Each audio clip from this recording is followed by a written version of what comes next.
Programme थर ते थधो चंड पेश कयो पियो वञे रेडियो पाकिस्तान मिठी जे स्टूडियो मां।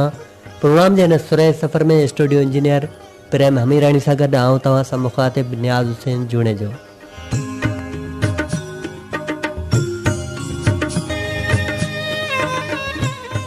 हवान जे शहर हैदराबाद का अदी सनम लिखियो, रुसण परचण दस्तूर दुनिया त ज़रूर आ, हा पर बेमक़सद विछोड़ा आख़िर छो ऐं छाजे लाइ कया वेंदा आहिनि। हा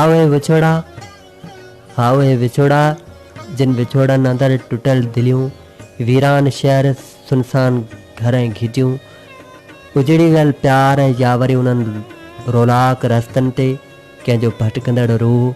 हा उहो रूह जे अंदरि खोड़ सारियुनि यादनि जा उहे डिघा विछोड़ा आख़िर छो न हुजनि, जिन विछोड़नि जा उहे घाव उहा दलेर दिली सही सघे थी।